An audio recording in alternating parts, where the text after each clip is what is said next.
YouTube, holler at us right fast. Listen, Y'all offering $50,000 for podcasts? I'm researching how we can apply or who I need to talk to or whatever, because we need to be in on this for real. Go ahead. So the story here is YouTube is offering $50,000 for podcasters to switch to video.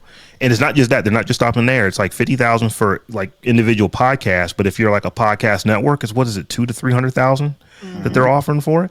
That is not insignificant money by any stretch of the imagination. So holla at your boy and your girl on this stuff. We getting our money.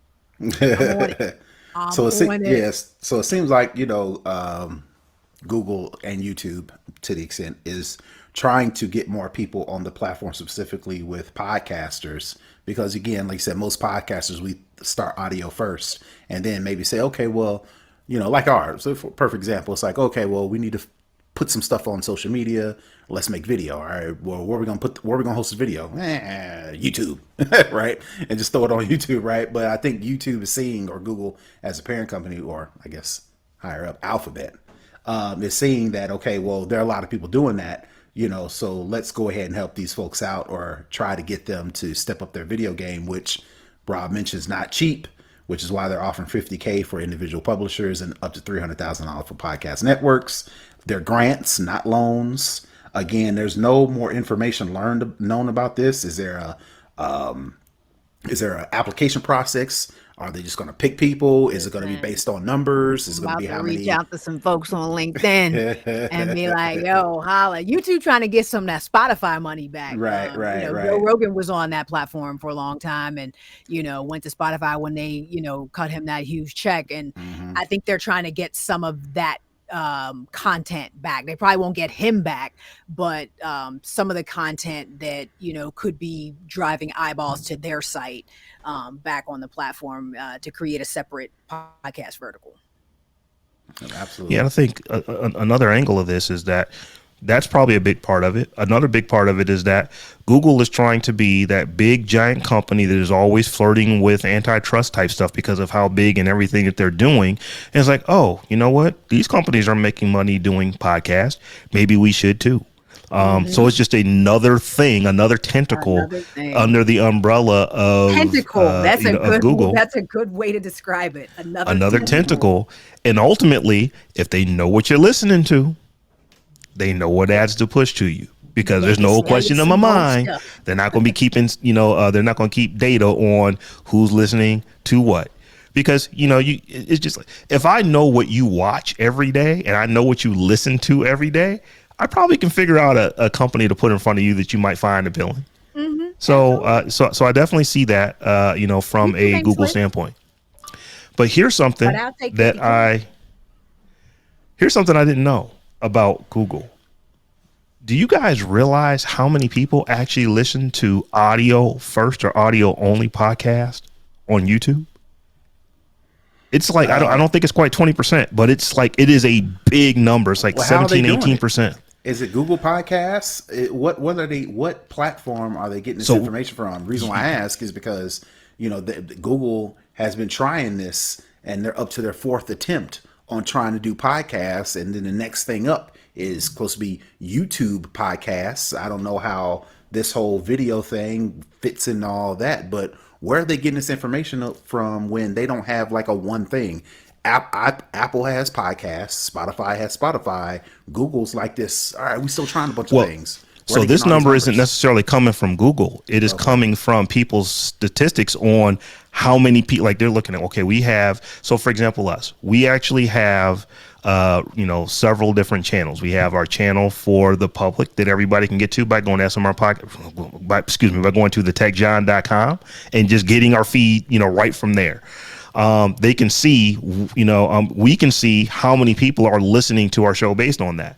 We also can go and look at our YouTube channel and say, okay, well, if we were putting a full show in YouTube, we can then see, okay, well, we're getting this many people who are looking at here. So it's like, well, if I get, 4 people who are listening on my RSS feed from my podcatching application, and I'm getting, for every 4 I get 1 from YouTube, I can just say, okay, well, 1 out of 5 is 20%. So I think that's ultimately what's happening. But I was like, somebody was asking me, it's like, what can you just listen to a podcast on YouTube? It's like, no, nobody ever does that. But it's like, no, there are quite a few people who do that. And I think that many of them may actually have the service where they can like skip all the ads and all that kind of stuff inside of listening to their YouTube. So it's YouTube Premium. But it's kind of one of those things to where if that is an app that you're used to using all the time, when you go search for something, you probably just going to search what you're automatically used to using. That is one of the things that I think Spotify is kind of banking on. If you come here and you get your music here, well, you can come here and you get your podcast here. And now Spotify is starting to move into the video space. Well, you can just come here and you get your video right here inside of Spotify. I think that Google, not because they necessarily thought of it, just because people are just doing it. Podcasts are now actually starting to show up where they are audio first type shows. Clearly, YouTube is the place to go for vlogs and all that kind of stuff and actual video first type shows. But shows where literally it is, people who are talking into a microphone. Sometimes you'll actually see the talking heads like you would see with us. Sometimes you don't even see that. Sometimes you just see their logo and all you do is go and listen, or it is an hour-long wave file. So you just put it on play while you're, cleaning the house, working out, doing whatever, and you just listen to your podcast in the same application that you listen to all the rest of your content in. And I was like, wow, I never really thought about that because that's not my listening mode. I have every podcasting app you can imagine, between, a couple of phones and a couple of tablets.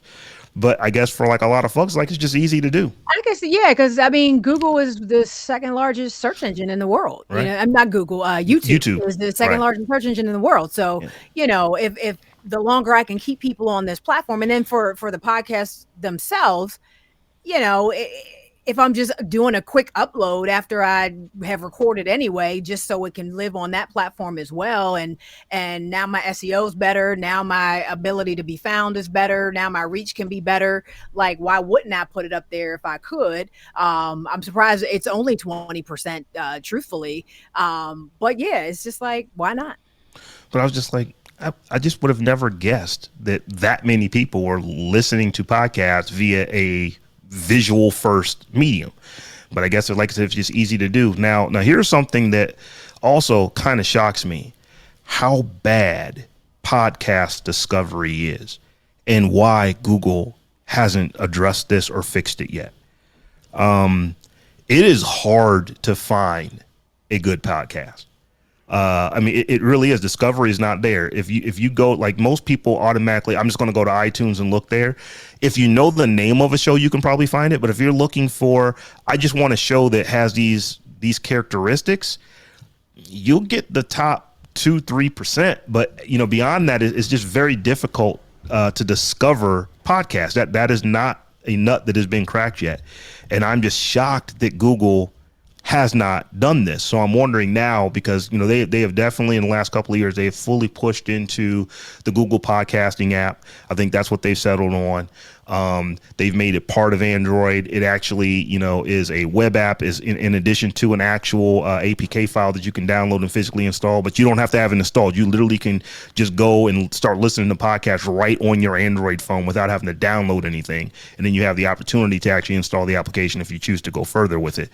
I'm wondering if Google is going to actually get better at discovery, because it is ridiculously hard when you think about how easy it is to find just about anything on the internet when it comes to there's written content for it or video content for it. But when it comes to audio content, it is still relatively difficult to find audio content.